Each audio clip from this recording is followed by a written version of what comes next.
தமிழ்நாட்டில் பாஜக சார்பில் போட்டியிடும் வேட்பாளர்கள் பட்டியல் விரைவில் வெளியாகும் என்று மத்திய இணையமைச்சர் எல் முருகன் தெரிவித்துள்ளார்.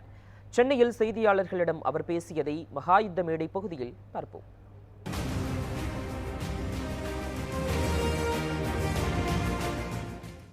மாநிலம் முழுவதும் 39 பாராளுமன்ற தொகுதிகளிலுமே கூட வேட்பாளர்களை அதாவது யார் ஆஸ்பிரன்ஸ் இருக்கிறார்கள் என்பது அது பற்றி நிர்வாகிகளிடத்தில் கருத்து கேட்பு கூட்டமானது நடந்து கொண்டிருக்கிறது. மாநிலம் முழுவதுமே 39 பாராளுமன்ற தொகுதிகளிலும் இந்த கூட்டமானது நடந்து கொண்டிருக்கிறது.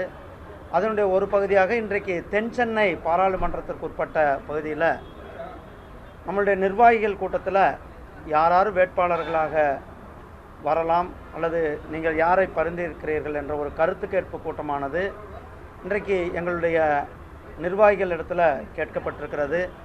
அவர்களெல்லாம் தங்களுடைய கருத்துக்களை எல்லாம் சொல்லியிருக்கிறார்கள்.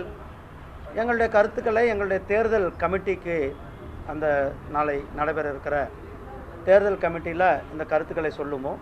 அவர்கள் அதை பற்றி அப்புறம் மேலே பாராளுமன்ற குழுக்கு சொல்லுவாங்க. அவர்கள் இறுதி முடிவு எடுத்து யார் வேட்பாளர் என்று அறிவிப்பார்கள் என்பதை உங்களுக்கு தெரிவித்துக்கொண்டு, நேற்றைக்கு மாண்புமிகு பாரத பிரதமர் மரியாதைக்குரிய திரு நரேந்திர மோடிஜி அவர்களுடைய சென்னை வருகை, அதைத் தொடர்ந்து போன வாரம் திருப்பூர் பல்லடத்தில் நடந்த எண்மண் எண் மக்கள் யாத்திரையினுடைய நிறைவு விழா, அதே போல் தூத்துக்குடியில் நடந்த நிகழ்ச்சி, திருநெல்வேலியில் நடந்த நிகழ்ச்சி, அதைத் தொடர்ந்து நேற்றைக்கு சென்னையில் தமிழகத்தில் ஒரு மிகப்பெரிய ஒரு அரசியல் மாற்றத்தை நம்மளுடைய மாண்புமிகு பிரதமர் திரு நரேந்திர மோடிஜி அவர்களுடைய வருகை ஏற்படுத்தி கொண்டிருக்கிறது.